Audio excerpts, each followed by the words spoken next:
그날 그 사막의 모래바람 속에서 제 눈으로 직접 보지 않았다면 저는 결코 진돗개 한 마리가 그런 기적을 만들어낼 수 있다는 것을 믿지 못했을 겁니다.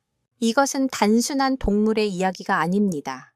종을 뛰어넘는 교감, 상처 입은 영혼을 치유하는 숭고한 충성심, 그리고 편견으로 가득 찬 세상의 거대한 파문을 일으킨 한 생명의 위대함에 대한 기록입니다. 사람들은 중동의 부유한 왕족이 아끼는 사냥용 표범과 한국의 시골에서 온 진돗개가 마주했을 때 끔찍한 비극이 일어날 것이라 수군댔습니다. 하지만 그들이 목격한 것은 피가 튀는 싸움이 아니었습니다. 그것은 차갑게 얼어붙었던 사막의 심장을 녹여버린 눈물겹도록 아름다운 장면이었습니다. 그 진돗개가 보여준 행동은 아랍권 전체를 충격에 빠뜨렸고 수의사와 동물 행동 전문가들조차 고개를 저으며 도저히 설명할 수 없는 현상이라고 말할 정도였습니다. 그러니 편안한 자세를 잡으시기 전에 잠시 시간을 내어 좋아요와 구독 버튼을 눌러주시면 감사하겠습니다. 제 채널은 유산을 따라서입니다. 이제부터 그 경이로운 이야기를 조심스럽게 풀어보겠습니다. 이야기는 전라남도의 고즈넉한 시골 마을에서 시작됩니다.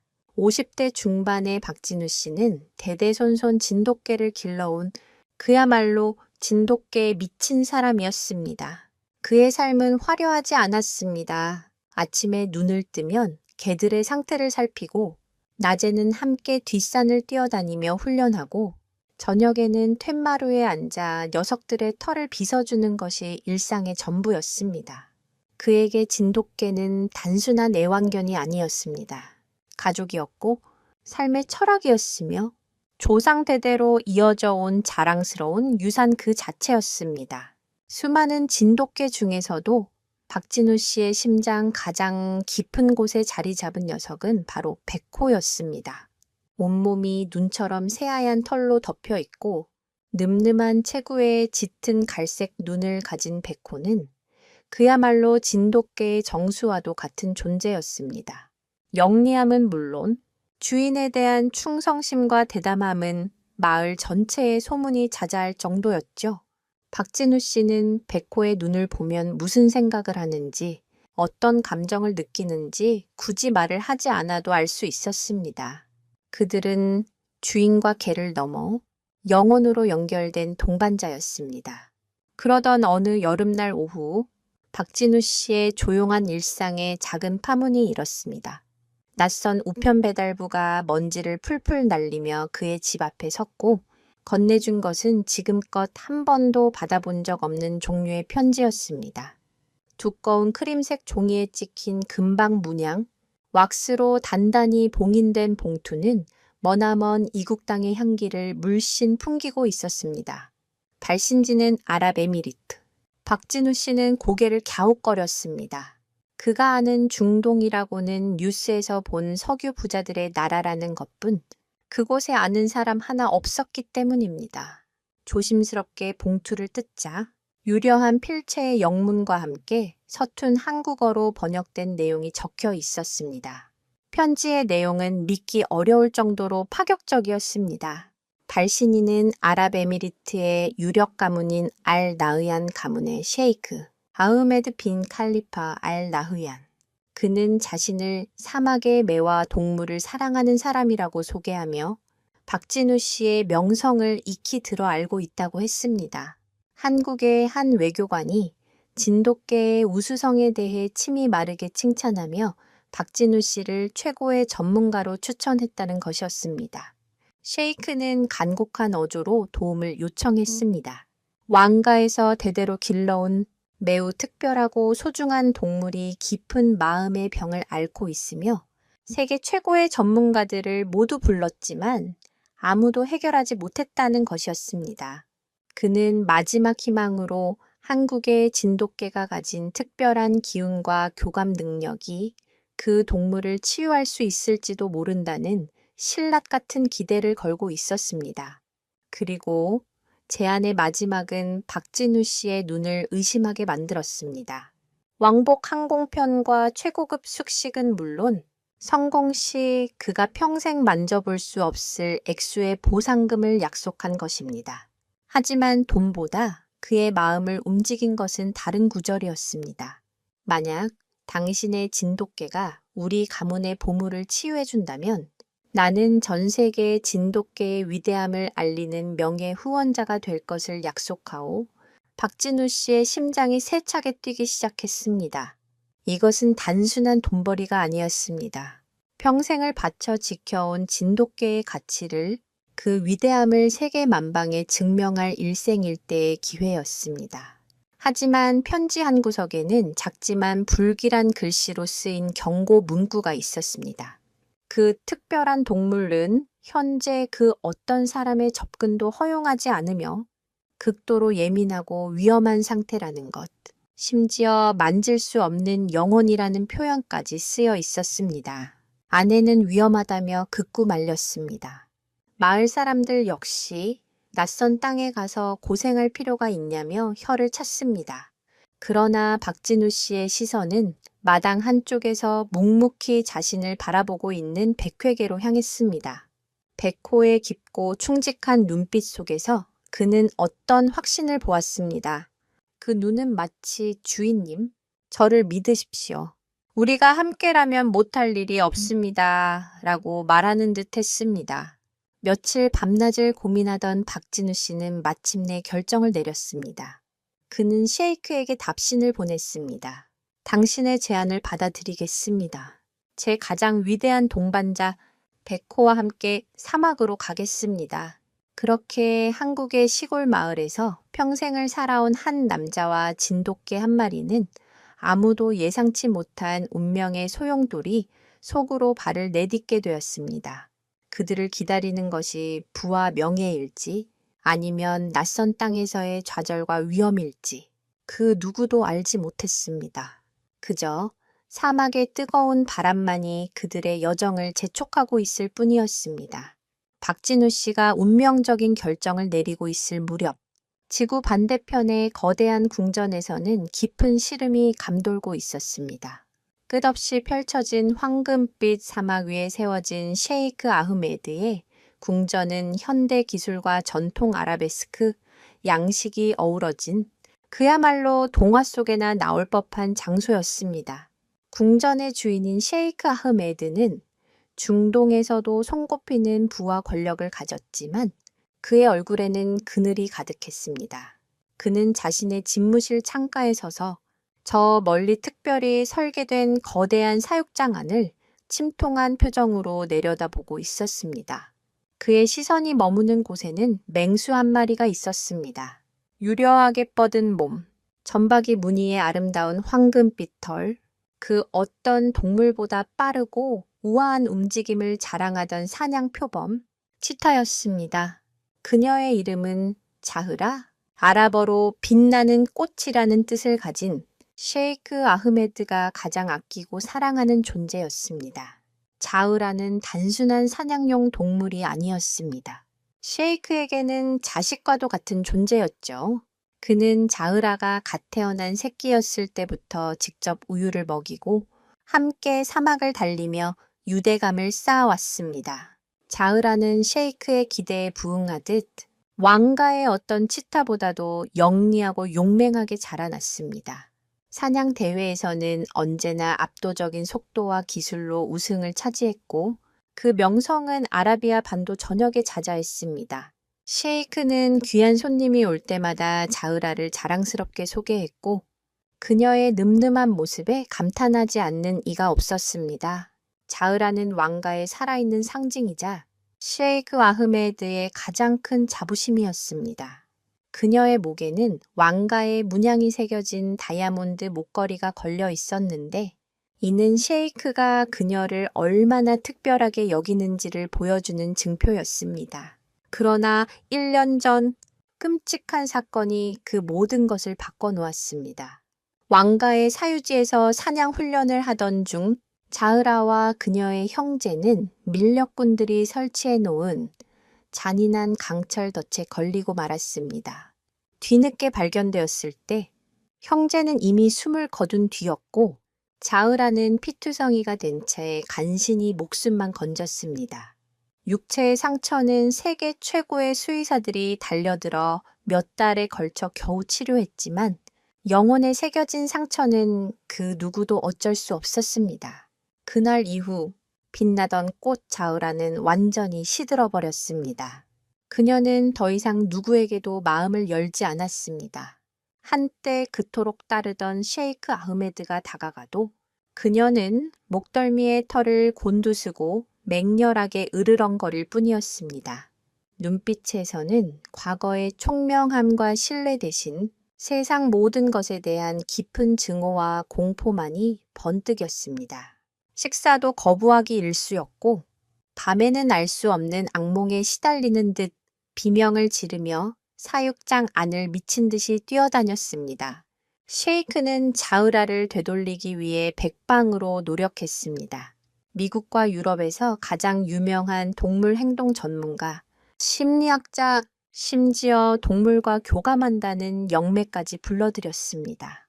그들은 모두 최첨단 장비와 이론으로 무장하고 자흐라에게 접근했지만 결과는 처참했습니다. 어떤 전문가는 접근하다가 팔에 깊은 상처를 입고 비명을 지르며 도망쳤고 어떤 이는 며칠간 그녀를 관찰하더니 고개를 저으며 가망이 없다. 안락사가 유일한 길이라는 잔인한 진단을 내렸습니다. 셰이크의 마음은 갈기갈기 찢어졌습니다. 그에게 자흐라를 포기하는 것은 자식을 포기하는 것과 같았습니다. 그의 조언자들과 왕가의 원로들은 이제 그만 고집을 꺾으라고 흉포해진 맹수는 왕가의 명예에 위협이 될 뿐이라고 압박했습니다. 바로 어제도 새로운 조련사가 자흐라에게 약을 탄 먹이를 주려다 손을 물리는 사고가 발생했습니다. 압박은 점점 더 거세지고 있었습니다. 그러던 어느 날 밤, 잠 못 이루던 셰이크는 한국과의 비즈니스 파트너가 선물했던 책 한 권을 우연히 펼쳐보게 되었습니다. 한국의 국견, 진돗개에 관한 책이었습니다. 책 속에는 주인을 구하기 위해 목숨을 바친 진돗개, 수백 킬로미터를 달려 옛 주인에게 돌아온 진돗개의 믿을 수 없는 이야기들이 가득했습니다. 그는 특히 한 주인만을 섬기는 절대적인 충성심과 다른 동물의 감정을 읽는 신비로운 능력이라는 구절에서 눈을 떼지 못했습니다. 서양의 과학적 훈련법이 모두 실패한 지금 어쩌면 동양의 이 신비로운 개가 해답이 될 수 있지 않을까. 그것은 지푸라기라도 잡고 싶은 심정에서 나온 거의 망상에 가까운 희망이었습니다. 그는 즉시 수소문하여 한국 최고의 진돗개 전문가라는 박진우라는 인물을 찾아냈고 마지막 희망을 담아 편지를 띄운 것이었습니다. 그리고 마침내 그가 사막으로 오겠다는 답장을 받았습니다. 셰이크는 집무실 책상 위에 놓인 자흐라의 건강보고서를 내려다보았습니다. 보고서에는 붉은 글씨로 공격성 최고 단계, 접근 절대 금지 라고 쓰여 있었습니다. 과연 이 알 수 없는 한국인과 그의 개가 세계 최고의 전문가들도 실패한 이 깨진 영혼을 구원할 수 있을까? 혹은 이것이 자흐라의 운명을 결정지을 마지막이자 가장 끔찍한 실험이 될 것인가? 사막의 태양은 타는 듯 뜨거웠지만 셰이크의 마음은 차갑게 식어만 갔습니다. 며칠 후 박진우 씨와 백호는 생전 처음 타보는 1등석 비행기에 몸을 싣고 아랍에미리트로 향해 했습니다. 난생 처음 겪는 호사에 어리둥절한 것도 잠시 박진우 씨의 마음은 미지의 땅에서 마주할 특별한 동물에 대한 걱정과 기대로 가득 차 있었습니다. 공항에 도착하자 셰이크가 보낸 의전팀이 그들을 극진히 맞이했습니다. 최고급 리무진을 타고 도착한 궁전의 규모와 화려함은 시골뜨기인 그의 입을 떡 벌어지게 만들었습니다. 하지만 그를 압도하는 화려함 속에서도 박진우 씨는 어딘가 모르게 차갑고 배타적인 공기를 느꼈습니다. 셰이크 아흐메드는 그를 따뜻하게 맞아주었지만 궁전의 동물들을 관리하는 현지 조련사들의 시선은 전혀 그렇지 않았습니다. 그들을 총괄하는 수석 조련사 칼리드는 40살 정도의 다부진 체격의 남자로 날카로운 눈매와 오만한 표정을 하고 있었습니다. 그는 아랍 전통 매사냥 기술의 명맥을 잇는 가문 출신으로 자신의 방식에 대한 자부심이 하늘을 찌르는 인물이었습니다. 그는 박진우 씨와 그의 옆에 얌전히 앉아있는 백호를 위아래로 훑어보며 코웃음을 쳤습니다. 셰이크, 정말 저 평범해 보이는 개 한 마리가 자흐라를 진정시킬 수 있다고 믿으시는 겁니까? 서양에서 온 최고의 전문가들도 두 손 두 발 다 들었습니다. 이건 시간 낭비일 뿐입니다. 그의 목소리에는 노골적인 경멸과 무시가 담겨 있었습니다. 다른 조련사들 역시 칼리드의 말에 동조하듯 비웃음을 흘리며 수군거렸습니다. 그들의 눈에 박진우 씨는 동양에서 온 미신에나 기댈 법한 촌스러운 늙은이로 백호는 혈통도 불분명한 똥개로 보일 뿐이었습니다. 박진우 씨는 영어를 잘하지 못했지만 그들의 표정과 말투만으로도 자신들이 환영받지 못하는 이방인이라는 것을 직감할 수 있었습니다. 하지만 그는 동요하지 않았습니다. 대신 조용히 허리를 굽혀 백호의 등을 쓰다듬어 주었습니다. 백호는 낯선 환경과 수많은 사람들의 적대적인 시선 속에서도 조금도 불안한 기색 없이 늠름하게 꼬리를 세우고 주인의 옆을 지켰습니다.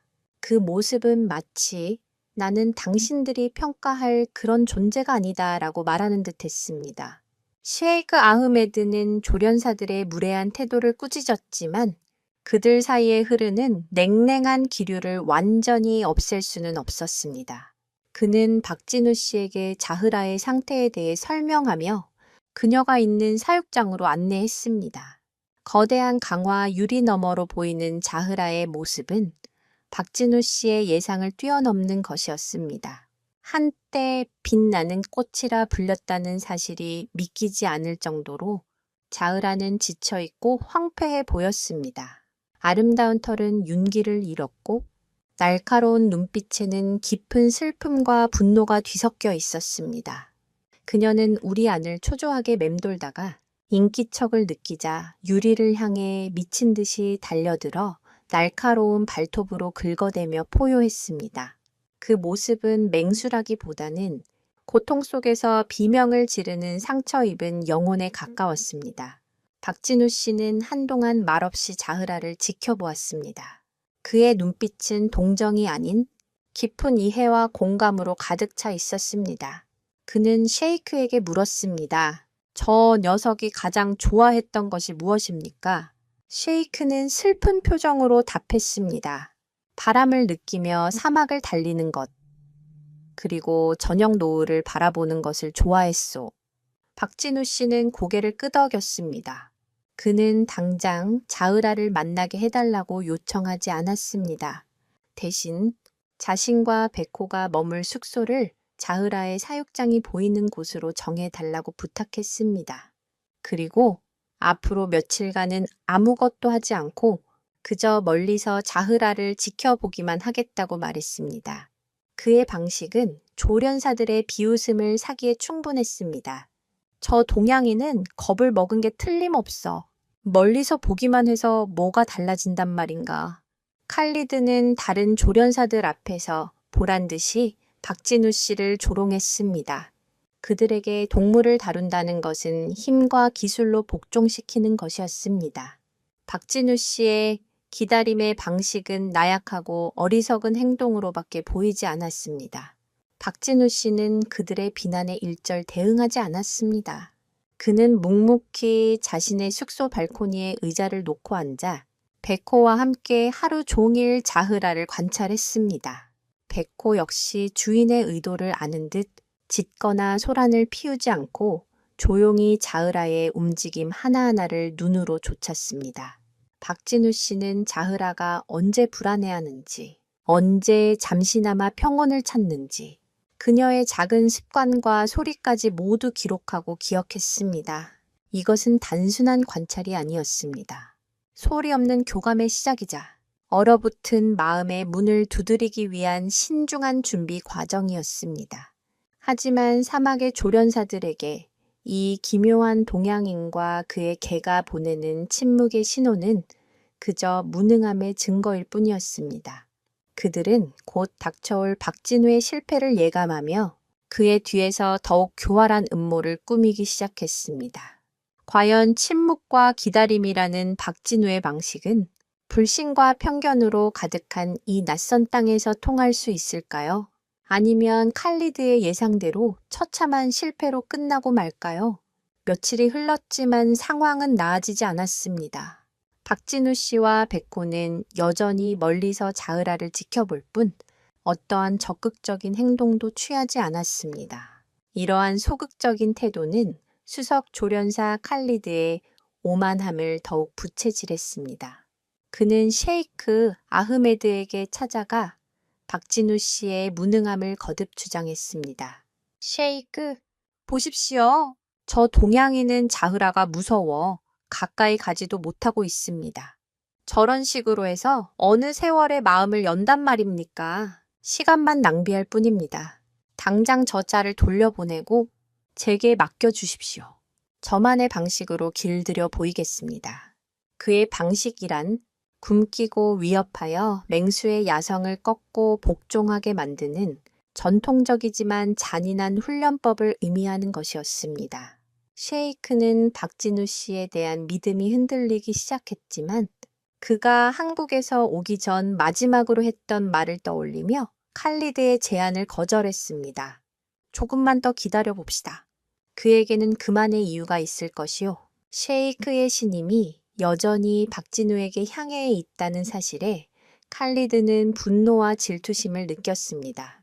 그는 자신의 입지가 흔들릴 수 있다는 위기감을 느꼈고 박진우를 자신의 손으로 직접 실패하게 만들어 쫓아내기로 결심했습니다. 그는 은밀하게 다른 조련사들을 움직여 박진우의 시험을 방해하기 시작했습니다.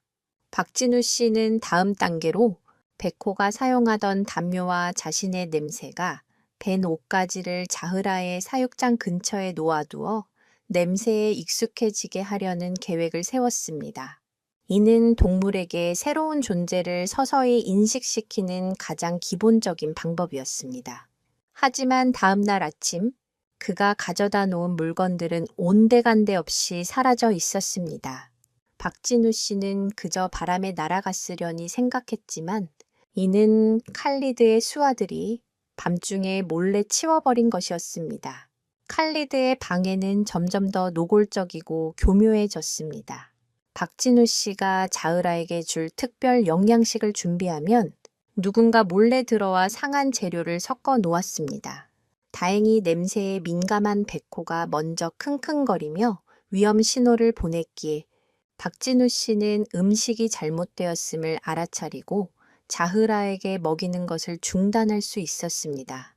만약 백호가 아니었다면 예민한 상태의 자흐라는 상한 음식을 먹고 탈이 났을 것이고 모든 책임은 박진우 씨에게 돌아갔을 것입니다.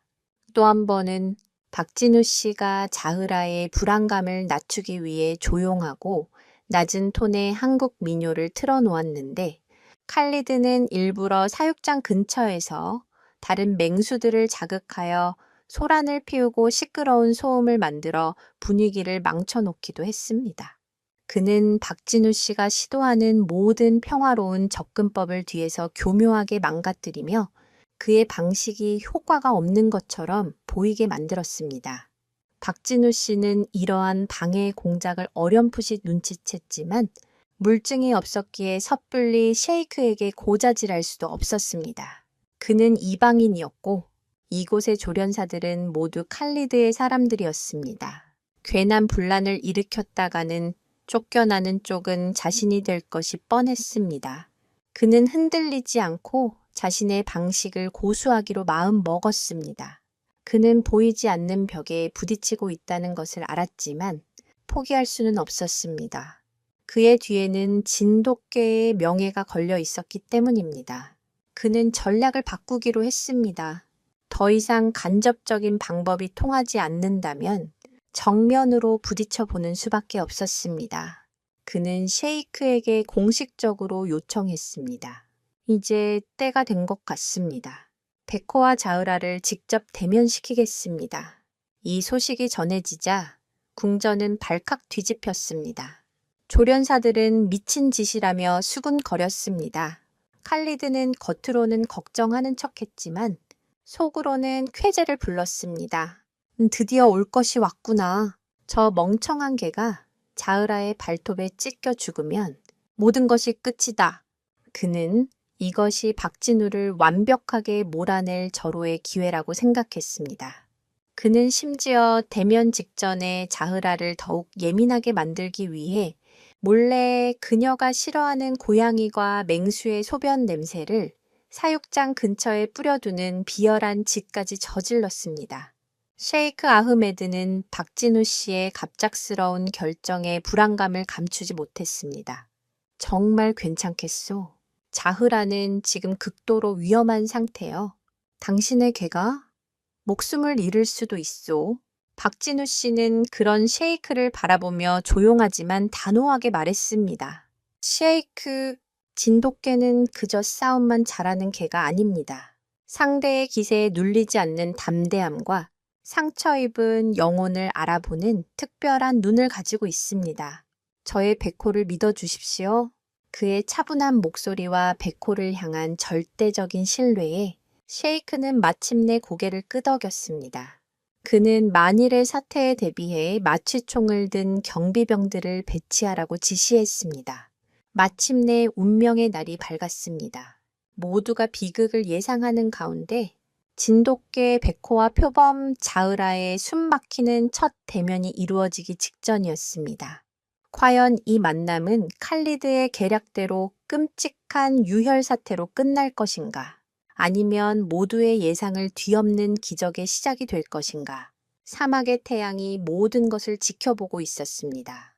결전의 날, 자흐라의 사육장 주변은 숨막히는 긴장감으로 가득 찼다. 셰이크 아흐메드와 그의 고문들, 그리고 팔짱을 낀 채 조소띤 얼굴로 서 있는 칼리드와 그의 조련사들까지 모두가 유리병 너머의 광경을 주시하고 있었다. 마취총을 든 경비병들은 사육장 곳곳에 배치되어 금방이라도 쏠 기세로 총구를 겨누고 있었다. 그들의 목표는 단 하나, 자흐라가 진돗개를 공격하는 즉시 그녀를 쏘아 쓰러뜨리는 것이었다. 하지만 이는 자흐라에게 치명적인 스트레스를 줄 수 있는 최후의 수단이었다. 공기 중에는 소의 냄새와 동물의 분노, 그리고 사람들의 불안감이 뒤섞여 묵직하게 가라앉아 있었다. 박진우 씨는 이 모든 소란 속에서도 평정심을 잃지 않았다. 그는 사육장으로 들어가는 작은 철문 앞에서 베코의 목을 부드럽게 쓰다듬으며 마지막으로 속삭였다. 베코야, 기억해라. 우리는 싸우러 온 게 아니야. 저 아픈 친구를 위로해주러 온 거다. 네, 진심을 보여줘.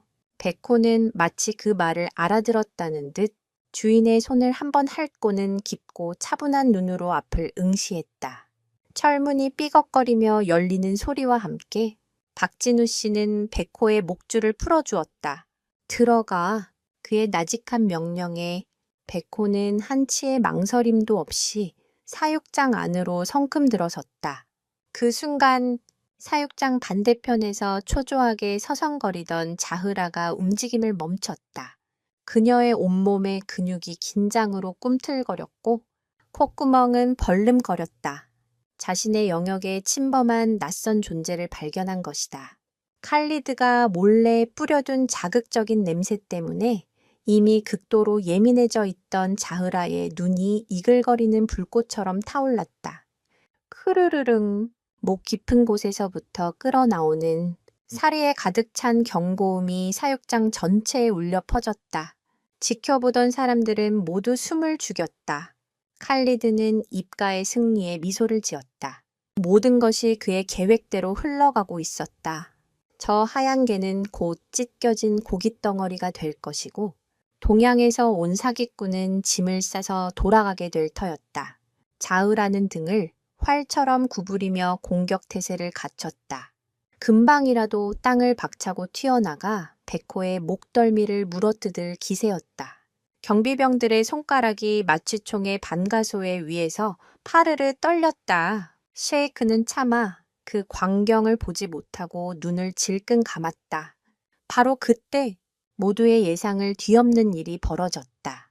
공격을 당하기 직전의 절체절명의 상황에서 백호는 조금도 움츠러들거나 겁을 먹은 기색을 보이지 않았다. 등을 돌려 도망치기는커녕 맞서 짓거나 공격성을 드러내지도 않았다. 대신 백호는 그 자리에 엎드렸다.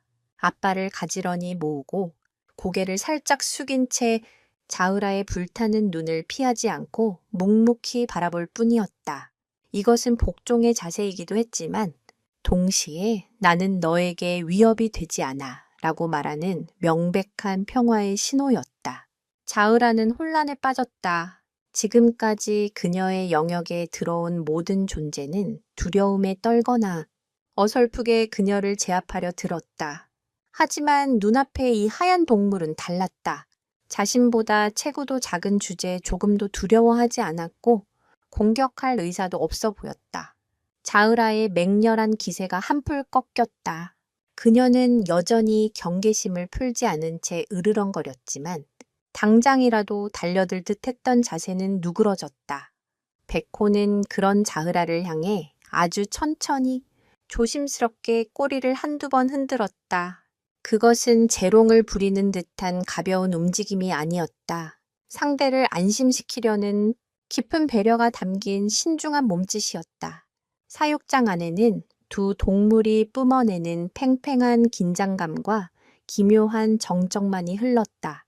지켜보던 사람들은 눈앞에서 벌어지는 광경을 도저히 이해할 수 없었다. 특히 칼리드는 당혹감을 감추지 못했다. 왜 저 개는 싸우지 않는 거지? 왜 자흐라는 공격하지 않는 거지? 그의 상식으로는 도저히 납득할 수 없는 상황이었다.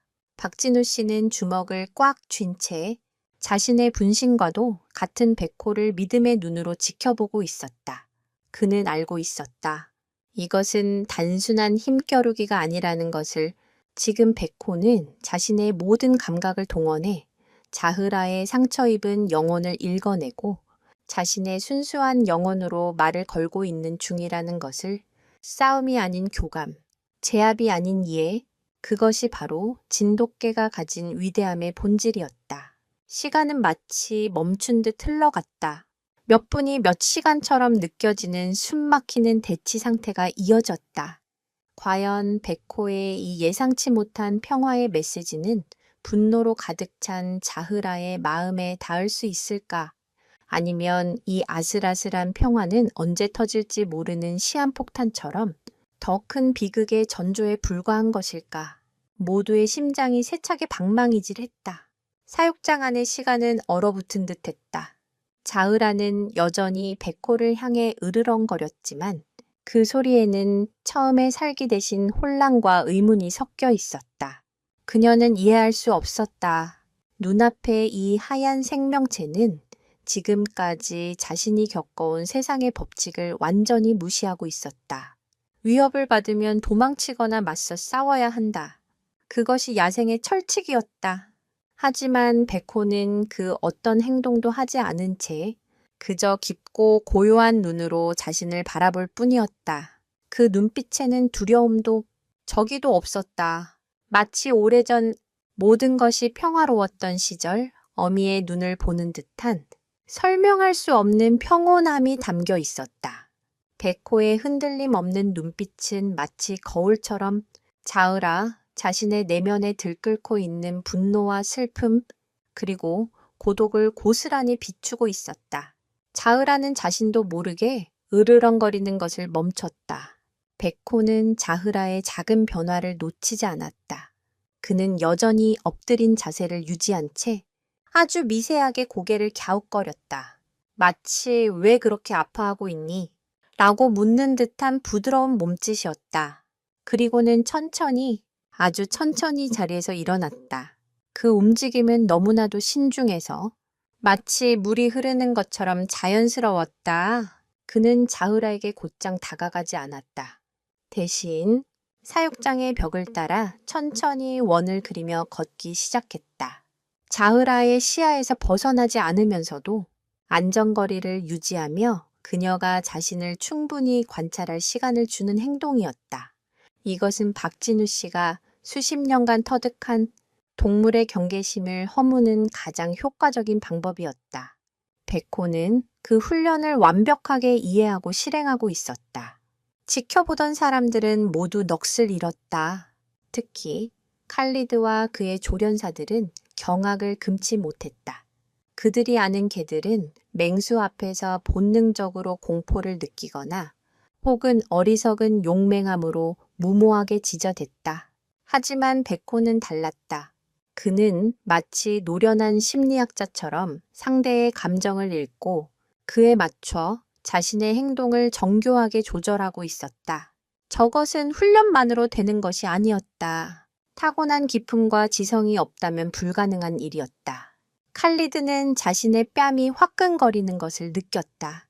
자신이 똥개라고 무시했던 동물이 지금껏 그 어떤 전문가도 해내지 못한 방식으로 상처 입은 맹수의 마음을 어루만지고 있었던 것이다. 그는 이것이 일시적인 현상일 뿐이라고, 곧 자흐라가 본성을 드러내고 저 개를 공격할 것이라고 애써 스스로를 위로했다. 백호는 몇 바퀴를 돈 후 자흐라와 처음 마주했던 장소보다 조금 더 가까운 곳에 다시 자리를 잡고 앉았다. 그는 하품을 한번 크게 했다. 동물에게 하품은 졸리다는 신호이기도 하지만 상대를 안심시키고 스스로를 진정시키기 위한 카밍 시그널, 칼밍 시그널이기도 하다. 나는 편안해. 여기는 안전한 곳이야. 너도 긴장을 풀어도 괜찮아. 메코는 자신의 온몸으로 자흐라에게 말을 걸고 있었다. 자흐라는 여전히 경계하며 백호를 주시했지만 꼿꼿이 세웠던 꼬리가 아주 미세하게 아래로 내려왔다. 맹수에게 꼬리는 감정을 나타내는 매우 중요한 지표였다. 꼬리가 내려갔다는 것은 공격 의사가 조금은 누그러졌다는 뜻이었다. 박진우 씨는 그 미세한 변화를 보고 입가에 희미한 미소를 지었다. 아직 갈 길은 멀지만 얼어붙었던 강에 첫 균열이 생기기 시작한 것이다. 셰이크 아흐메드는 떨리는 목소리로 옆에 있는 고문에게 물었다. 지금 저 개가 무엇을 하고 있는 것인지 설명할 수 있겠나? 백발의 고문은 평생 왕가의 동물들을 봐왔지만 이런 광경은 처음이었다. 그는 고개를 저으며 답했다. 셰이크, 저것은 마치 두 개의 영혼이 대화를 나누는 것 같습니다. 저희가 이해할 수 있는 영역을 넘어선 일입니다. 그들의 대화를 듣던 칼리드는 이를 악물었다. 이대로 가다가는 자신이 무시했던 동양인과 그의 개가 모든 영광을 차지하게 될 판이었다. 그는 이 기묘한 평화를 깨뜨려야만 했다. 그는 아무도 모르게 손을 들어 멀리 배치된 다른 조련색에 은밀한 신호를 보냈다. 저녁 식사 시간을 이용해 다른 맹수들의 우리를 소란스럽게 만들어 그 소음으로 자흐라를 다시 자극하라는 비열한 지시였다. 박진우와 백호가 만들어낸 이 작은 희망의 불씨는 칼리드의 질투심이 만들어낸 차가운 바람 앞에서 꺼져버릴 위기에 처했다. 과연 백호의 진심은 계속해서 자흐라에게 닿을 수 있을까? 아니면 외부의 방해로 인해 모든 노력이 수포로 돌아가고 상황은 다시 최악으로 치닫게 될까? 사육장 안의 기묘한 평화는 오래가지 않았다. 칼리드의 비밀 지시를 받은 조련사가 일부러 다른 맹수들의 저녁 식사를 늦추며 그들을 자극하기 시작했다. 멀리서부터 배고픈 사자와 호랑이들의 신경질적인 포효 소리가 들려왔다. 트라우마로 인해 작은 소리에도 극도로 예민하게 반응하던 자흐라는 그 소리를 듣자마자 다시 몸을 움츠렸다. 평온을 찾아가던 그녀의 눈빛에 다시 공포와 적개심이 어렸다.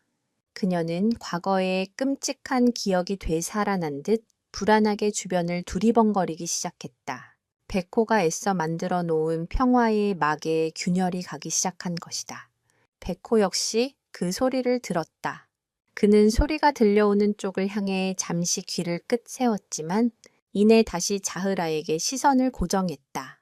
그는 외부의 소란보다 눈앞에 상처 입은 영혼을 진정시키는 것이 먼저라는 것을 본능적으로 알고 있었다. 자흐라의 불안이 극에 달했을 때 그녀는 다시 백호를 향해 이빨을 드러내며 으르렁거렸다. 하지만 이번의 으르렁거림은 이전의 공격적인 것과는 사뭇 달랐다. 그것은 나를 위협하지 마가 아니라 무서워? 제발 나를 내버려둬. 라고 외치는 듯한 두려움의 참 비명에 가까웠다. 백호는 그 감정을 정확히 읽어냈다. 그는 섣불리 움직이지 않고 그저 더 낮은 자세로 몸을 낮추어 자신이 전혀 위협적이지 않다는 것을 다시 한번 보여주었다. 그리고는 아주 뜻밖의 행동을 했다. 그는 앞발로 자신의 코와 입 주변을 툭툭 건드렸다. 마치 인간이 멋쩍을 때 머리를 긁적이는 것과 비슷한 이 행동은 개들의 세계에서는 나와 싸울 생각이 없어. 우리 그냥 평화롭게 지내자라는 의미를 가진 유아적인 제스처 중 하나다. 바로 그 순간 기적 같은 일이 일어났다. 백호의 예상치 못한 행동에 자흐라가 처음으로 경계심이 아닌 다른 감정을 내비친 것이다. 그녀는 으르렁거림을 멈추고 고개를 갸우뚱했다. 마치 너는 도대체 정체가 뭐지? 라고 묻는 듯한 순수한 호기심이 그녀의 눈에 스쳐 지나갔다. 1년 만에 자흐라가 분노와 공포가 아닌 다른 감정을 표현한 첫 순간이었다.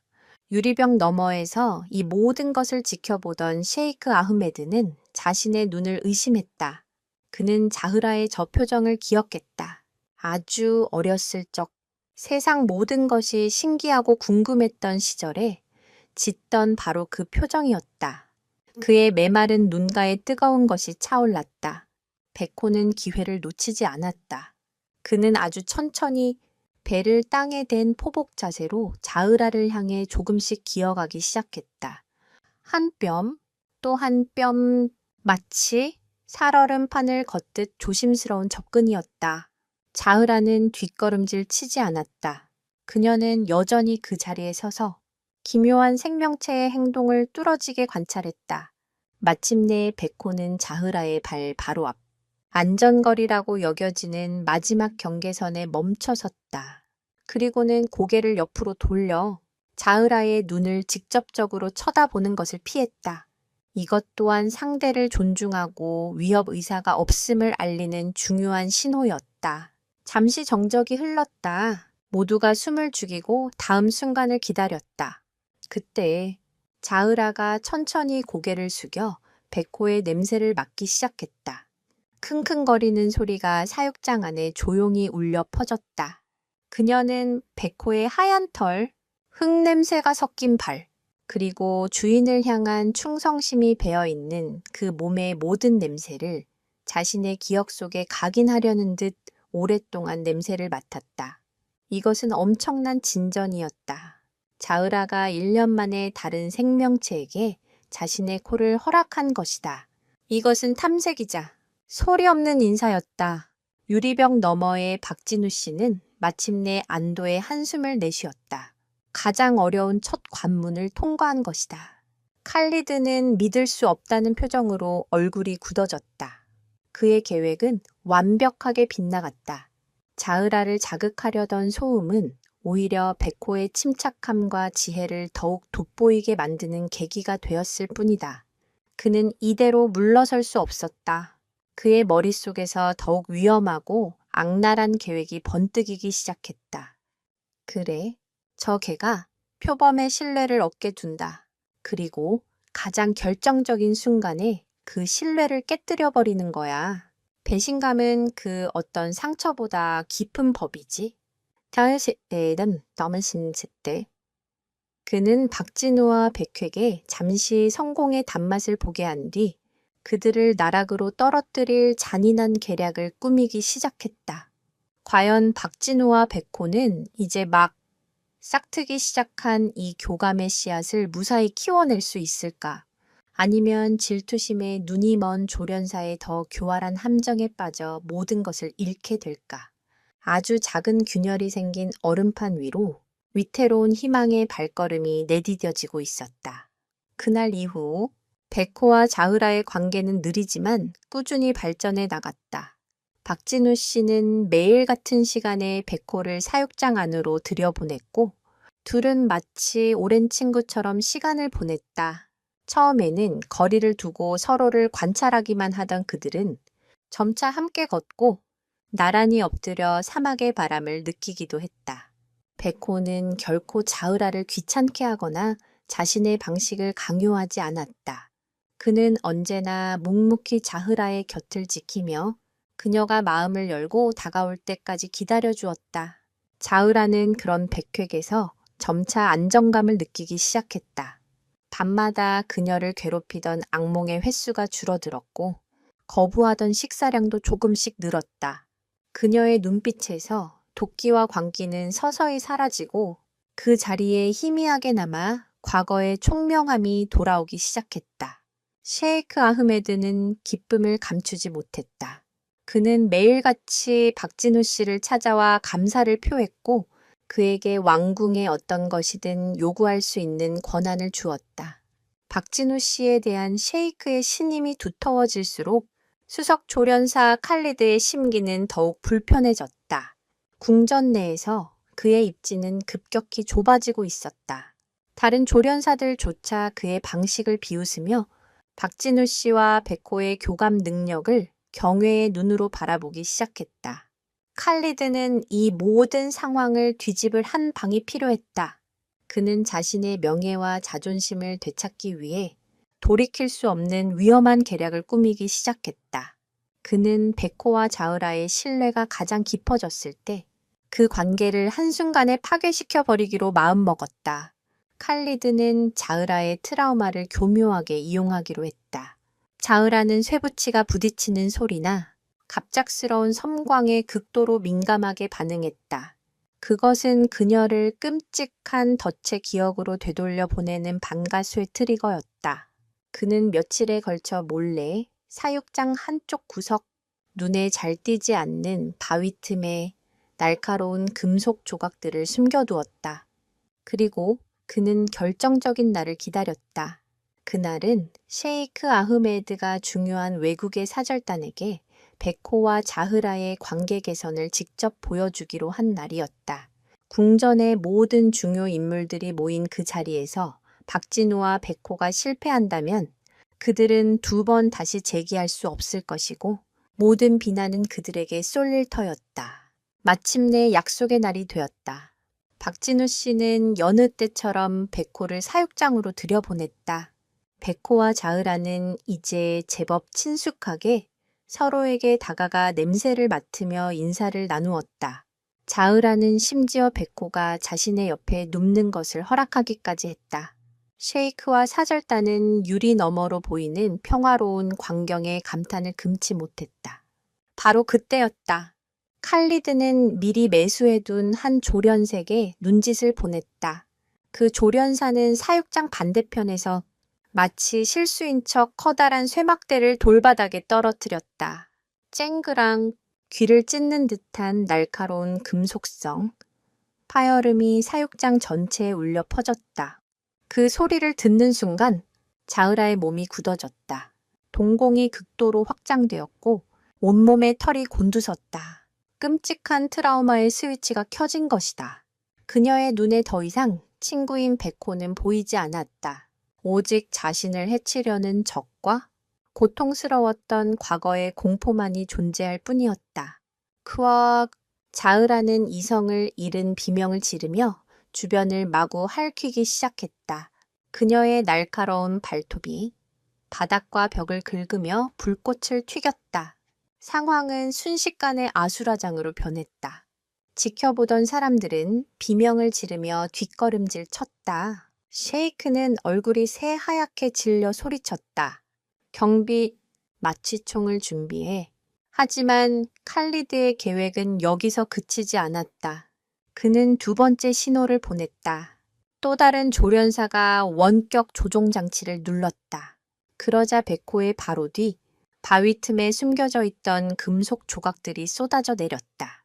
날카로운 쇠붙이들이 백호의 주변으로 와르르 쏟아지며 또 한 번 끔찍한 소음을 만들어냈다. 패닉에 빠진 자으라의 눈에 그 광경이 들어왔다. 그녀의 머릿속에서는 모든 것이 왜곡되어 보였다. 저 놈이 나를 함정에 빠뜨리려 한다. 저놈이 바로 덫의 일부다. 배신감과 공포에 휩싸인 자으라는 망설이지 않았다. 그녀는 땅을 박차고 맹렬한 기세로 백호를 향해 돌진했다. 모든 것이 칼리드가 그린 그림대로 흘러가고 있었다. 그는 회심의 미소를 지었다. 이제 적에는 죽고 동양인은 사기꾼으로 낙인 찍혀 쫓겨날 것이다. 종을 뛰어넘는 우정이라는 허상은 잔혹한 현실 앞에서 산산조각 나기 직전이었다. 모든 것이 찰나에 일어났다. 이성을 잃은 자으라가 번개처럼 백호를 덮치려던 순간 박진우 씨의 절규가 사육장을 갈랐다. 백호야, 피해. 하지만 백호는 피하지 않았다. 그는 도망칠 수도 있었고 맞서 싸울 수도 있었다. 하지만 그는 그 어느 쪽도 선택하지 않았다. 대신 그는 자으라와 자신이 있던 곳 사이에 쏟아져 내린 날카로운 금속 조각들을 향해 몸을 돌렸다.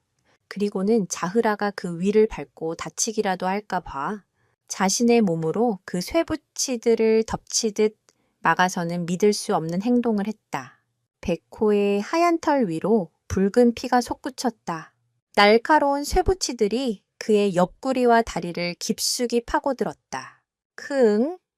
백호는 고통스러운 신음을 삼켰지만 끝까지 자리를 피하지 않고 자흐라가 다가올 길을 필사적으로 막아섰다.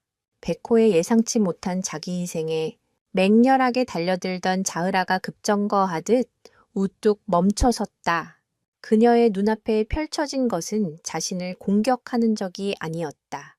피를 흘리면서도 자신을 보호하려는 듯한 이해할 수 없는 존재의 모습이었다. 쏟아지는 피, 고통을 참는 신음, 그리고 그 와중에도 자신을 걱정스럽게 바라보는 백호의 눈빛, 그 모든 것이 뒤섞여 트라우마에 잠식되었던 자흐라의 이성에 아주 작은 균열을 만들어냈다. 그녀의 광기가 아주 잠시, 아주 희미하게 잦아들었다. 그녀는 혼란스러운 듯 뒤로 몇 걸음 물러나며 포효했다. 그것은 분노의 포효가 아닌 고통과 혼란이 뒤섞인 절규였다. 유리병 너머의 사람들은 눈앞의 광경을 보고 할 말을 잃었다. 특히 셰이크 아흐메드는 온몸에 전율이 흐르는 것을 느꼈다. 그는 수많은 동물들을 봐왔지만 다른 종의 동물을 위해 자신의 목숨을 던지는 이런 숭고한 희생은 본 적이 없었다. 이것은 단순한 우정이 아니었다. 그것을 뛰어넘는 무언가였다. 반면 칼리드는 당혹감에 얼굴이 잿빛으로 변했다. 그의 계획은 백호가 자흐라에게 공격당해 죽거나 최소한 겁을 먹고 도망쳐 둘 사이의 신뢰가 깨지는 것이었다. 하지만 백호는 정반대의 행동을 함으로써 자흐라의 공격으로부터 자신을 지켰을 뿐만 아니라 그 충성심과 용기를 역으로 증명해 보인 것이다. 상황은 그의 통제를 완전히 벗어나고 있었다. 박진우 씨는 한치의 망설임도 없이 사육장 안으로 뛰어들어갔다. 경비병들이 위험하다며 그를 말렸지만 그는 뿌리치고 피를 흘리는 백회에게 달려갔다. 백호야, 괜찮아. 정신 차려. 이 녀석아. 그는 울부짖으며 백호의 상처를 자신의 옷으로 감쌌다. 놀랍게도 흉포하게 날뛰던 자흐라는 박진우 씨가 다가오자 그를 공격하지 않았다. 그녀는 여전히 혼란스러운 눈으로 피 흘리는 백호와 그를 끌어안고 우는 박진우 씨를 번갈아 쳐다볼 뿐이었다. 마치 자신이 무슨 짓을 저질렀는지 어렴풋이 깨닫기 시작한 어린아이처럼 그녀는 어쩔 줄 몰라 하며 그 자리를 맴돌았다. 곧이어 수의사들이 달려와 백호를 들것에 실어 응급치료실로 옮겼다. 박진우 씨는 백호의 곁을 떠나지 않고 그의 앞발을 꼭 잡은 채 함께 이동했다. 백호가 실려 나간 사육장에는 자흐라와 바닥에 흥건한 백호의 피, 그리고 침묵만이 남았다. 셰이크 아흐메드는 차갑고 분노에 찬 눈으로 칼리드를 돌아보았다. 이게 어떻게 된 일인지 설명해 보게. 왜 하필 오늘 저런 쇠붙이들이 저기서 튀어나온 거지? 칼리드는 식은땀을 흘리며 필사적으로 변명했다. 셰이크, 저도 모르는 일입니다. 아마 관리가 소홀했던 모양입니다. 제가 부하들을 단단히, 하지만 그의 떨리는 목소리는 아무런 신뢰도 주지 못했다. 셰이크는 이미 모든 것을 의심하기 시작했다. 그는 경비대장에게 나지기 명령했다. 오늘 일어난 모든 일을 낱낱이 조사하게, 사육장 주변의 CCTV 영상부터 당시 그곳에 있던 모든 조련사들의 행적까지 단 하나도 빠짐없이 응급치료실에서는 백호의 수술이 진행되고 있었다. 상처는 생각보다 깊었다. 박진우 씨는 수술실 문 밖을 서성이며 평생 해본 적 없는 기도를 올렸다. 자신의 목숨보다 소중한 백호를 제발 살려달라고, 이 낯선 땅에서 외롭게 가게 하지 말아달라고 간절히 빌었다. 과연 백호는 이 치명적인 상처를 이겨내고 살아남을 수 있을까? 그리고 이 사건의 진실이 밝혀졌을 때 칼리드는 어떤 대가를 치르게 될 것인가? 역전된 충성심의 증명은 이제 거대한 폭풍의 눈이 되어 모든 것을 집어삼키기 시작하고 있었다. 백호의 수술은 밤 늦게까지 이어졌다. 다행히 중요한 장기는 비껴갔지만 과다출혈로 인해 상태는 위중했다. 수의사는 박진우 씨에게 오늘 밤이 고비가 될 것이라고, 마음의 준비를 해야 할지도 모른다고 조심스럽게 말했다. 박진우 씨는 치료실 한쪽에 마련된 작은 간이 침대에서 뜬 눈으로 밤을 새웠다. 그는 링거를 꽂고 희미하게 숨을 내쉬는 백호의 곁을 지키며 지친 몸을 계속해서 쓰다듬어 주었다. 그의 마음속에는 후회와 자책감이 파도처럼 밀려왔다.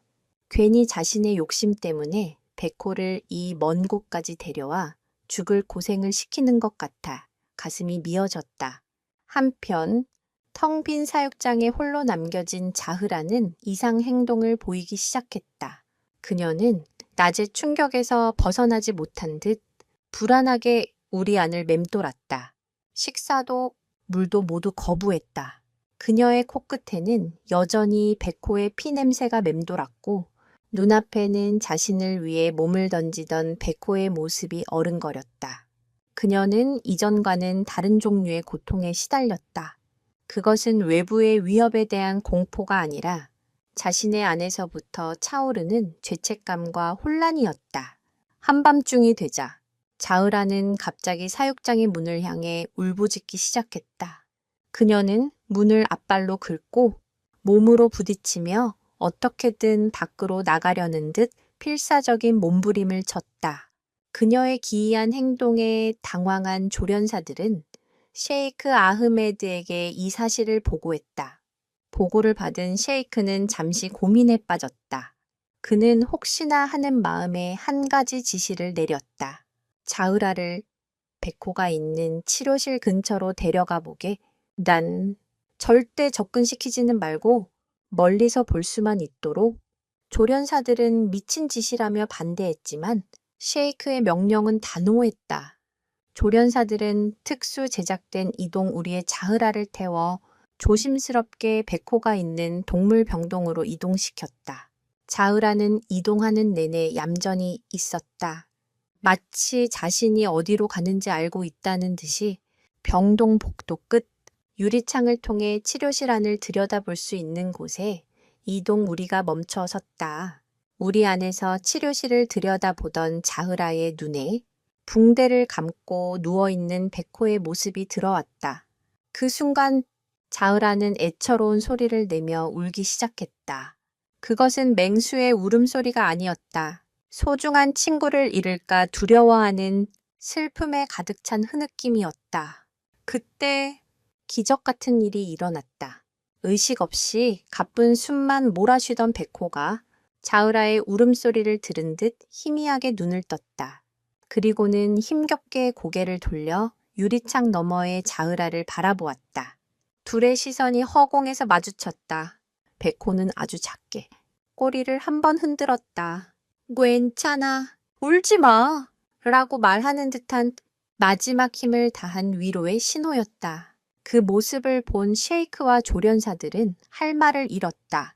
이것은 그들의 상식을 뛰어넘는 종을 초월한 영적인 교감이었다. 셰이크는 눈물을 흘리며 박진우 씨의 손을 잡았다. 내가 틀렸어? 당신의 진돗개는 신이 보낸 동물이오. 셰이크는 그 자리에서 결단을 내렸다. 그는 조련사들에게 자으라를 우리에서 풀어주라고 명령했다. 그리고 박진우 씨의 동의를 얻어 자으라를 치료실 안으로 들여보냈다. 모두가 숨을 죽이고 지켜보는 가운데 자으라는 아주 조심스럽게 백호에게 다가갔다. 그녀는 백호의 상처가 덧나지 않도록 최대한 몸을 낮추고 그의 곁에 조용히 엎드렸다. 그리고는 자신의 혀로 백호의 붕대가 감기지 않은 얼굴과 귀를 부드럽게 핥아주기 시작했다. 마치 어미가 아픈 새끼를 돌보듯 밤새도록 정성스럽게 핥고 그의 몸에 자신의 천을 나누어 주었다. 동물의 침에는 상처 회복을 돕는 성분이 있다는 이야기가 있지만 그것을 떠나 자흐라의 행동은 그 자체로 감동적인 장면이었다. 상처 입은 표범이 자신을 구한 진돗개를 밤새도록 다정하게 돌보는 광경. 이것은 도저히 믿을 수 없는 세상 그 어떤 다큐멘터리에서도 볼 수 없었던 기적의 순간이었다. 이 모습을 몰래 카메라에 담고 있던 한 젊은 조련사의 손이 가늘게 떨리고 있었다.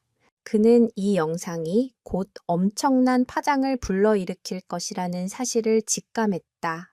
다음 날 아침 젊은 조련사가 밤새 찍은 영상은 셰이크의 허락해에 왕가의 공식 소셜 미디어 계정에 올라갔다.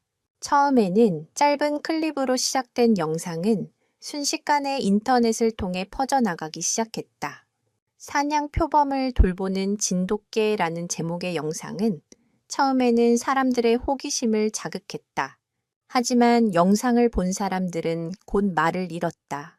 영상 속에는 피를 흘리며 쓰러진 하얀 개, 그리고 그 곁을 지키며 슬프게 울고 정성스럽게 핥아주는 표범의 모습이 고스란히 담겨 있었다.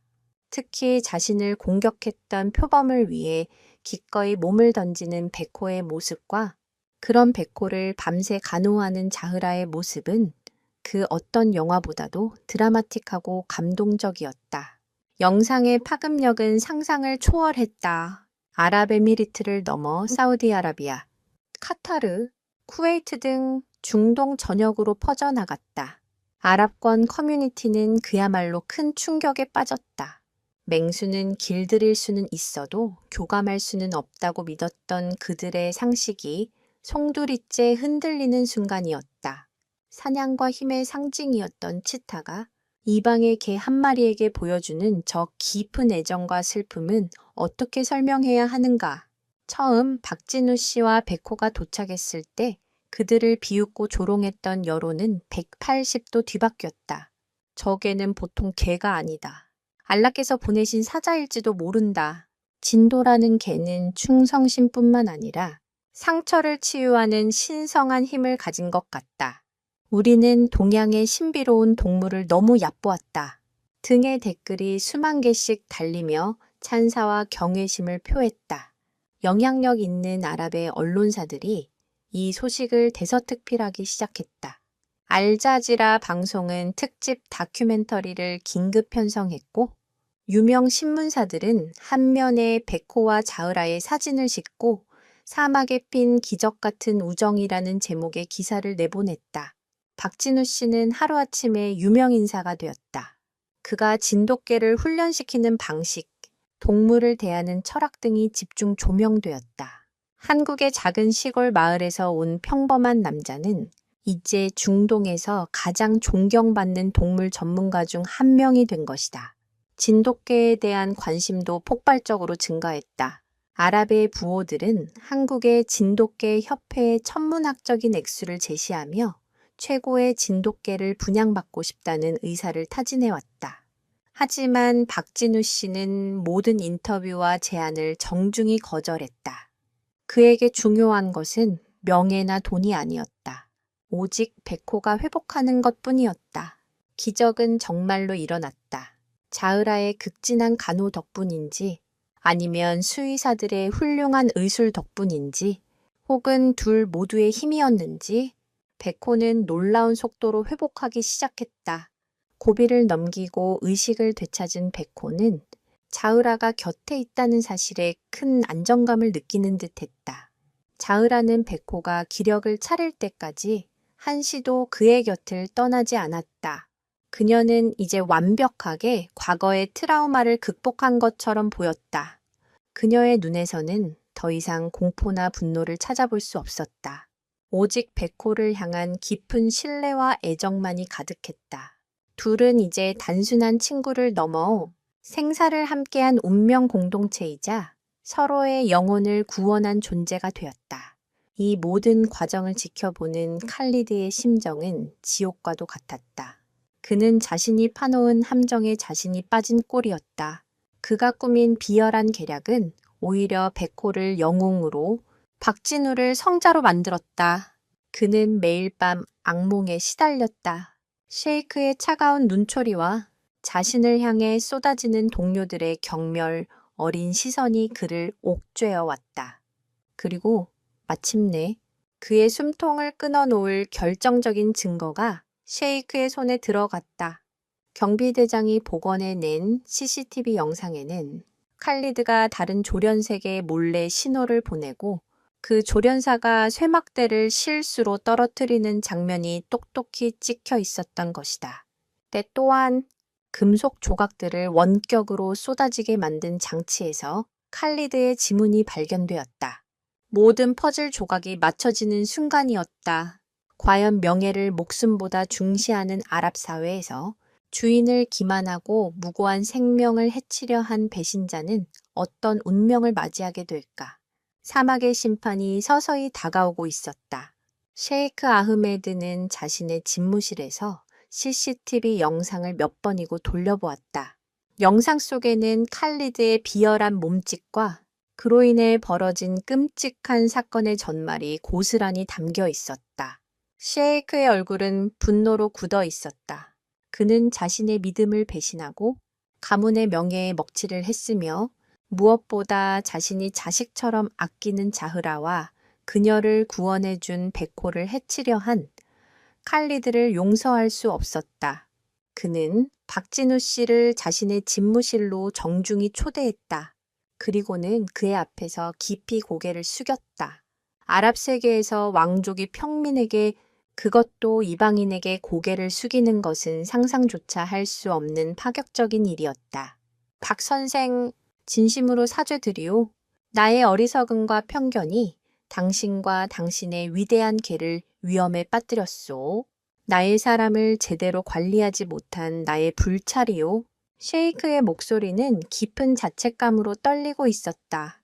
박진우 씨는 당황하며 그를 일으켜 세웠다. 셰이크드, 고개를 드십시오. 저는 괜찮습니다. 그리고 백호도 잘 회복하고 있습니다. 중요한 것은 자흐라가 마음의 상처를 치유했다는 사실 아니겠습니까? 그의 겸손하고 너그러운 태도에 셰이크는 더욱 깊은 감명을 받았다.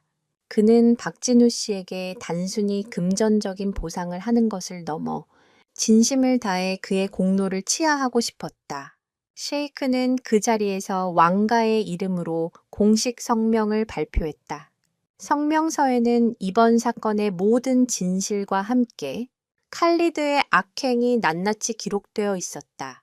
그리고 가장 중요한 부분은 한국의 진돗개의 백호의 숭고한 희생과 용기, 그리고 진돗개 전문가 박진우 씨의 놀라운 능력 덕분에 왕가의 보물인 치타, 자흐라가 구원받았다는 내용이었다.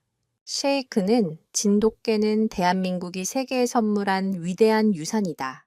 우리는 진돗개의 충성심과 지혜에 깊은 경의를 표하며 박진우 선생을 우리 왕가의 영원한 친구이자 최고 고문으로 모실 것이다라고 선언했다. 이 성명은 단순한 감사의 표시가 아니었다. 아랍 세계의 중심에서 한국의 국견인 진돗개의 위대함을 공식적으로 인정한 역사적인 선언이었다. 이 발표는 한국에도 즉각 타전되었다.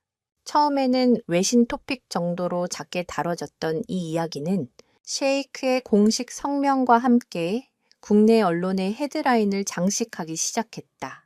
사마귀 기적, 한국 진돗개가 중동 왕가의 표범을 구하다. 시골의 진돗가의 전문가 박진우 씨, 중동의 영웅으로 떠오르다. 등의 기사가 쏟아져 나왔다. 박진우 씨가 살던 작은 시골 마을은 순식간에 전국적인 명소가 되었다. 진돗개에 대한 국민적 자부심이 그 어느 때보다 높아졌고 진돗개의 혈통 보존과 세계화에 대한 목소리가 커지기 시작했다. 정부는 박진우 씨에게 문화 훈장을 수여하는 것을 검토하기 시작했다. 평생을 묵묵히 진돗개와 함께 살아온 한 남자의 진심이 마침내 나라 전체를 움직인 것이다. 궁전에서는 백호와 자흐라의 회복을 축하하는 작은 연회가 열렸다. 아직 완벽히 회복되지 않은 백호는 박진우 씨의 품에 안겨 그리고 자흐라는 그의 발치에 얌전히 엎드려 자리를 함께했다. 연회에 참석한 아랍의 고위 인사들과 외국의 사절단들은 모두 박진우 씨와 두 동물에게 다가와 존경과 찬사를 아끼지 않았다. 한때 그들을 무시하고 경멸했던 조련사들은 이제 멀리서 그들을 경외의 눈빛으로 바라볼 뿐이었다. 불신과 편견의 차가운 시선은 이제 국경과 문화를 넘어선 따뜻한 존중으로 바뀌어 있었다. 박진우 씨는 이 모든 것이 꿈만 같았다. 그는 그저 자신의 신념대로 백호를 믿고 행동했을 뿐인데 세상이 변해 있었다. 그는 조용히 백호의 털을 쓰다듬었다. 모든 영광은 바로 이 위대한 생명, 백호의 것이었다. 한편 화려한 연회가 열리는 궁전의 가장 깊고 어두운 지하 감옥에서는 한 남자가 자신의 운명을 기다리며 절망에 떨고 있었다. 모든 것이 밝혀진 지금 그는 어떤 대가를 치르게 될까? 셰이크 아흐메드의 분노는 그가 가진 권력만큼이나 무서웠다. 칼리드에 대한 처분은 신속하고 단호하게 이루어졌다. 그는 왕가의 법도에 따라 소집된 특별 재판에 회부되었다. 그의 죄목은 단순한 동물 학대나 직무유기가 아니었다. 주인을 기만하고 왕가의 명예를 더럽혔으며 귀한 손님을 해하려 한 반역죄에 준하는 중죄로 다루어졌다. 칼리드는 법정에서 자신의 모든 죄를 자백했다. CCTV 영상이라는 빼도 박도 못하는 증거 앞에서 그는 더 이상 변명할 수 없었다. 그는 자신의 어리석은 질투심과 오만함이 모든 것을 망쳤다며 눈물로 선처를 호소했지만 이미 늦은 후회였다. 명예를 목숨처럼 여기는 아랍 사회에서 그의 배신은 용납될 수 없는 행위였다. 판결은 가혹했다. 그는 수석 조련사 직위는 물론 그의 가문이 대대로 지켜온 모든 명예와 특권을 박탈당했다. 그의 이름은 왕가의 기록에서 영원히 삭제될 것이며 다시는 어떤 동물에게도 접근할 수 없다는 명령이 내려졌다. 또한 그의 모든 재산은 몰수되어 동물 보호 기금으로 기부되었고 그 자신은 사막의 가장 혹독한 교도소에서 남은 생을 보내게 되었다. 한때 최고의 명성을 누리던 조련사는 자신의 질투심이 만들어낸 감옥에 영원히 갇히게 된 것이다. 그와 공모했던 다른 조련사들 역시 모두 궁전에서 추방당하고 업계에서 영원히 퇴출당하는 불명예를 안게 되었다. 이 사건은 아랍의 동물 조련 세계에 큰 경종을 울렸다. 힘과 복종에만 의지하던 낡은 방식에 대한 깊은 성찰이 이루어졌다. 셰이크 아흐메드는 이 기회에 궁전의 동물 관리 시스템을 전면적으로 개혁하기로 결정했다. 그는 박진우 씨에게 자문을 구하며 동물의 감정을 존중하고 교감을 중시하는 새로운 훈련 프로그램을 도입했다. 궁전에는 최신식 동물 행동 연구센터가 설립되었고 박진우 씨는 그곳의 명예센터장으로 추대되었다. 그의 방식은 이제 진우 메소드 진우오 메터드라 불리며 전 세계 동물 전문가들의 주목을 받기 시작했다. 한편 완전히 건강을 회복한 베코와 자흐라는 궁전의 새로운 상징이 되었다. 둘은 더 이상 사육장이나 병동에 머물지 않았다. 쉐이크는 그들을 위해 궁전에서 가장 아름다운 정원을 내주었고 둘은 그곳에서 자유롭게 뛰놀며 하루를 보냈다. 그들의 모습은 늘 함께였다. 함께 아침 햇살을 맞으며 산책하고 나란히 누워 낮잠을 자고 저녁 노을을 함께 바라보았다. 종이 다른 두 동물이 이토록 깊은 유대감을 형성한 것은 동물학적으로도 매우 희귀하고 경이로운 사례였다. 학자들은 그들의 관계를 연구하기 위해 궁전을 방문했고 그들의 이야기는 어린이들을 위한 동화책으로 만들어져 전 세계에 출판되기도 했다. 어느 날 오후 박진우 씨는 정원 벤치에 앉아 평화롭게 뛰노는 베코와 자흐라를 흐뭇하게 바라보고 있었다. 어느새 곁으로 다가온 셰이크 아흐메드가 그의 옆에 앉으며 입을 열었다. 박 선생, 저 둘을 보고 있으면 세상에 불가능한 일은 없다는 생각이 드오. 종과 국경, 그리고 증오까지도 뛰어넘는 저 우정을 보시오. 박진우 씨는 미소를 지으며 답했다.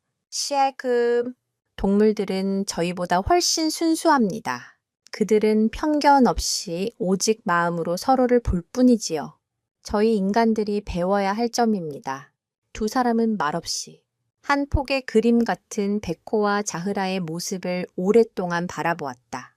베코의 하얀 털과 자흐라의 황금빛, 털이 사막의 햇살 아래 어우러져 눈부시게 빛나고 있었다. 배신자는 혹독한 대가를 치렀고 영웅들은 마땅한 영광을 얻었다. 모든 것이 제자리를 찾은 듯 보였다. 이제 박진우 씨가 고향으로 돌아갈 시간도 서서히 다가오고 있었다. 그는 베코와 함께 한국으로 돌아가 다시 예전처럼 조용한 삶을 살아갈 생각이었다. 하지만 그에게는 아직 해결해야 할 가장 큰 숙제가 남아 있었다. 바로 베코와 자흐라, 둘도 없는 친구가 된 이 두 생명을 어떻게 해야 할 것인가 하는 문제였다. 때려야 뗄 수 없는 사이가 된 그들을 갈라놓는 것은 둘 모두에게 너무나도 잔인한 일이 될 터였다. 박진우 씨의 마음속에 복잡한 고민이 싹트기 시작했다.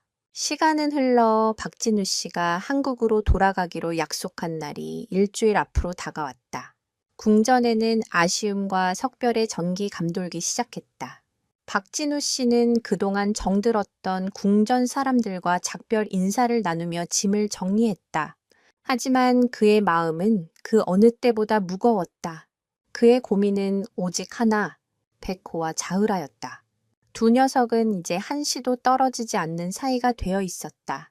박진우 씨가 베코를 데리고 잠시 산책이라도 나갈라 치면 자흐라는 불안한 울음소리를 내며 그들이 돌아올 때까지 문 앞을 지켰다. 반대로 자흐라가 건강검진을 위해 잠시 자리를 비우면 베코는 안절부절 못하며 현관만 쳐다보고 있었다. 그들은 서로에게 가족이자 세상의 전부였다. 그런 둘을 갈라놓는다는 것은 상상만으로도 가슴 아픈 일이었다. 박진우 씨는 베코를 한국에 데려가야만 했다. 베코는 그의 분신이자 평생을 함께해온 가족이었다. 하지만 자흐라를 두고 떠나자니 베코가 없는 삶을 견뎌낼 수 있을지 걱정되었다. 트라우마를 극복했다고는 하지만 자흐라의 영혼은 여전히 섬세하고 여렸다. 유일한 버팀목이었던 베코가 사라진다면 그녀는 다시 과거의 어둠 속으로 빠져들지도 모르는 일이었다. 박진우 씨는 밤마다 잠을 설쳤다. 베코의 머리를 쓰다듬으며 어떻게 해야 할까? 이 녀석아 하고 한숨만 내쉴 뿐이었다. 베코는 그런 주인의 마음을 아는지 모르는지 그저 꼬리를 흔들며 그의 손을 핥아줄 뿐이었다. 이러한 박진우 씨의 고민을 모를 리 없는 셰이크 아흐메드 역시 깊은 시름에 빠져 있었다. 그에게 자흐라는 목숨과도 바꿀 수 없는 존재였고 이제 백호 역시 그의 못지않게 소중한 존재가 되어 있었다. 그는 며칠 밤낮을 고민한 끝에 박진우 씨에게 아주 어렵고도 파격적인 제안을 하기로 결심했다. 그는 박진우 씨를 자신의 개인 서재로 불렀다. 그곳은 셰이크가 가장 중요한 결정을 내릴 때 찾는 비밀스러운 장소였다. 셰이크는 최고급 홍차를 대접하며 조심스럽게 입을 열었다. 박 선생, 당신과 백호가 우리에게 베풀어준 은혜는 말로 다할 수 없소. 당신 덕분에 나는 자식을 되찾았고 우리 왕가는 국경을 넘는 우정이라는 소중한 가치를 배우게 되었소. 그는 잠시 말을 멈추고 박진우 씨의 눈을 진지하게 바라보았다. 그래서 염치 없는 부탁이라는 것을 알지만 한 가지 제안을 하고 싶소. 물론 거절해도 괜찮소. 당신의 결정을 전적으로 존중할 것이오. 박진우 씨는 긴장된 마음으로 그의 다음 말을 기다렸다. 셰이크는 마른 침을 삼키고는 마침내 마음속에 담아두었던 말을 꺼냈다. 백호를 이곳에 남겨두고 갈 수는 없겠소. 물론 당신의 개를 뺏으려는 것이 아니오. 백호는 영원히 당신의 개일 것이오. 다만 자흐라의 곁에 그리고 우리의 곁에 친구로서 머물게 해줄 수는 없겠냐는 말이오.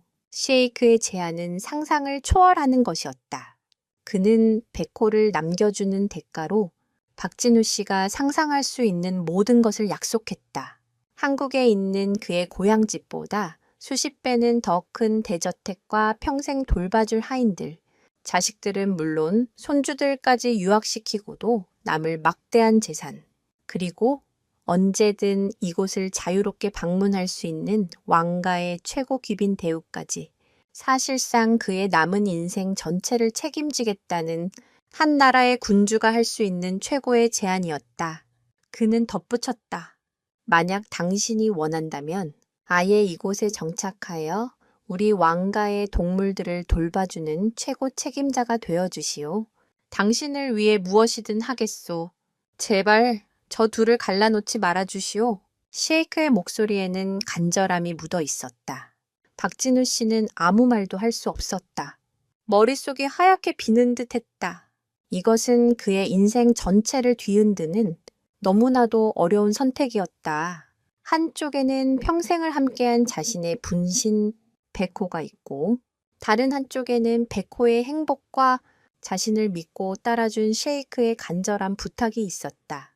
한국에서의 소박하지만 평온했던 삶을 포기하고 이 낯선 땅에 남을 것인가? 아니면 모든 부와 명예를 거절하고 두 친구를 갈라놓는 아픔을 감수하며 백호와 함께 고향으로 돌아갈 것인가? 그의 결정에 새 생명의 미래가 달려 있었다. 사막의 밤은 깊어지고 박진우 씨의 고뇌는 밤하늘의 별처럼 무수히 많아지고 있었다. 과연 그는 어떤 선택을 내리게 될까? 그의 인생에서 가장 어렵고도 중요한 결정의 순간이 바로 눈앞에 다가와 있었다. 박진우 씨는 며칠 동안 식음을 전폐하고 고민에 빠졌다. 셰이크의 제안은 너무나도 달콤했지만 동시에 가슴 아픈 것이었다. 그는 평생을 살아온 고향 땅과 그곳에 있는 가족들, 그리고 익숙한 모든 것을 버리고 이곳에 남을 자신이 없었다. 하지만 백호와 자흐라가 헤어지게 될 경우 겪게 될 고통을 생각하면 차마 발걸음이 떨어지지 않았다. 그는 매일 밤 백호와 함께 정원을 산책하며 속마음을 털어놓았다. 백호야, 아비는 어떻게 하면 좋겠냐. 너를 두고 갈 수도 그렇다고 내 친구를 아프게 할 수도 없구나. 백호는 그저 주인의 얼굴을 핥으며 위로할 뿐 답을 줄 수는 없었다. 출국일이 하루 앞으로 다가왔다. 박진우 씨는 여전히 결정을 내리지 못했다. 그는 마지막으로 백호와 자흐라가 함께 있는 모습을 보기 위해 정원으로 향했다.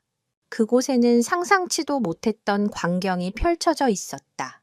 백호가 자신의 입에 가장 아끼는 공을 물고 와서 자흐라의 앞에 조심스럽게 내려놓고 있었다. 그 공은 박진우 씨가 한국에서부터 가져온 백호의 유일한 장난감이었다. 백호는 그 공을 다른 어떤 개에게도 양보한 적이 없었다. 그런데 지금 그는 자신의 가장 소중한 것을 자흐라에게 선물하고 있었다. 마치 내가 없어도 이것을 보고 나를 기억해줘. 그리고 슬퍼하지 마. 라고 말하는 듯한 이별의 의식이었다. 자흐라는 공을 물지 않고 대신 백호의 목덜미에 자신의 얼굴을 부비며 애처로운 소리를 냈다. 그 모습을 보는 순간 박진우 씨는 더 이상 고민할 필요가 없다는 것을 깨달았다. 답은 이미 정해져 있었다. 그는 셰이크 아흐메드를 찾아갔다. 그의 얼굴에는 더 이상 고뇌의 흔적이 없었다. 평온하고 결연한 표정이었다. 셰이크, 당신의 제안에 대한 저의 답을 말씀드리겠습니다. 셰이크는 긴장된 표정으로 그의 입을 바라보았다. 박진우 씨는 잠시 숨을 고르고 천천히 입을 열었다. 저는 백호와 함께 내일 한국으로 돌아가겠습니다. 그 말에 셰이크의 얼굴에 실망감이 스쳐 지나갔다. 하지만 박진우 씨의 말은 아직 끝나지 않았다. 하지만 그게 끝이 아닙니다. 저는 셰이크께 한 가지 역제안을 하고 싶습니다. 셰이크는 의아한 표정으로 그를 바라보았다. 역제안이라니요? 박진우 씨는 미소를 지으며 말했다. 백호는 제 가족입니다. 제가 살아있는 한 제 곁을 떠날 수 없습니다.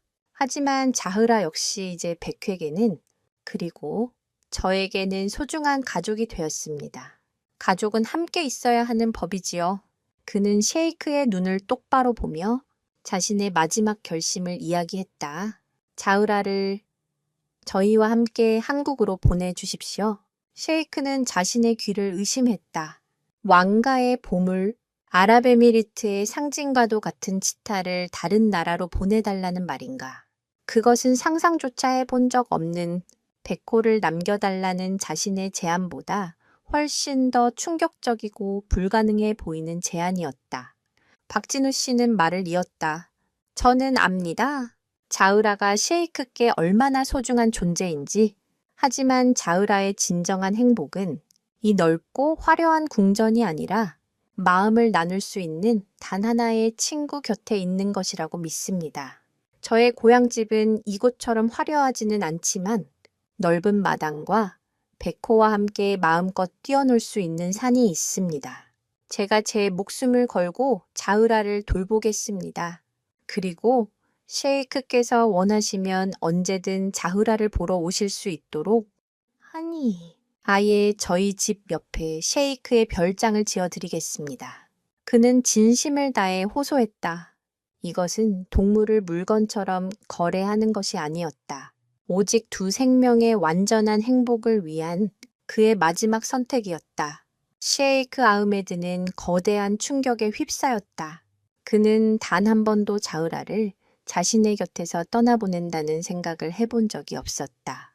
하지만 피를 흘리면서도 서로를 위하던 백호와 자흐라의 모습, 그리고 자신의 모든 부와 명예를 거절하고 오직 동물의 행복만을 위해 이런 엄청난 제안을 하는 박진우 씨의 순수한 눈빛을 보며 그의 마음이 흔들리기 시작했다. 무엇이 진정 자흐라를 위한 길인가? 자신의 곁에 두고 외롭게 만드는 것인가? 아니면 낯선 땅이지만 가장 사랑하는 친구 곁으로 보내주는 것인가? 이것은 한 나라의 군주로서가 아닌 한 생명을 사랑하는 보호자로서 내려야 하는 그의 인생에서 가장 어려운 선택이었다. 그는 깊은 고뇌에 빠졌다. 과연 그는 이 전대미문의 제안을 받아들일 것인가? 국경과 종을 넘은 두 친구의 운명은 이제 셰이크의 마지막 결정에 달려 있었다. 셰이크 아흐메드는 밤새 잠 못 이루고 깊은 고뇌에 빠졌습니다. 한쪽에는 왕가의 전통과 자존심, 그리고 자식처럼 아끼는 자흐라를 곁에 두고 싶은 개인적인 욕심이 있었습니다. 다른 한쪽에는 종을 초월한 위대한 우정을 지켜주고 싶은 마음과 박진우라는 순수한 영혼에 대한 깊은 존경심이 자리 잡고 있었습니다. 그는 동이 트는 새벽녘 정원으로 나갔습니다. 그곳에는 박진우 씨의 출국을 예감한 듯 백호와 자흐라가 서로에게 몸을 기댄 채 조용히 앉아 있었습니다. 그 어떤 값비싼 보석으로도 흉내낼 수 없는 완벽한 평화와 애정이 두 생명 사이를 감돌고 있었습니다. 그 모습을 본 셰이크는 마침내 자신의 마음을 결정했습니다. 진정한 사랑은 소유하는 것이 아니라 행복을 빌어주는 것임을 깨달았기 때문입니다. 이야기는 여기서 끝이 아닙니다. 셰이크 아흐메드가 내린 결정은 또 다른 기적의 시작이었습니다. 그는 자신의 전용기를 내주어 박진우 씨와 백호 그리고 자흐라를 한국으로 보냈습니다. 까다로운 검역과 통관 절차는 셰이크의 막강한 영향력으로 일사천리로 해결되었습니다. 한국의 시골 마을에 아랍의 치타가 나타났다는 소식은 또 한 번 세상을 떠들썩하게 만들었지만 사람들은 곧 국경을 넘어 이어진 그들의 우정에 뜨거운 응원을 보냈습니다. 셰이크는 약속대로 박진우 씨의 집 옆에 자신의 별장을 짓고 1년에 몇 번씩 한국을 방문하여 자흐라와 백호를 만났습니다. 그는 더 이상 외로운 군주가 아니었습니다. 한국에 또 다른 가족을 둔 행복한 할아버지일 뿐이었습니다. 백호와 자흐라는 푸른 산과 들을 함께 누비며 그 누구보다 행복한 삶을 살았습니다. 그들의 이야기는 전 세계 사람들에게 진정한 우정과 사랑의 의미를 되새겨주는 살아있는 전설이 되었습니다. 때로는 가장 믿을 수 없는 이야기가 가장 위대한 진실을 담고 있는 법입니다.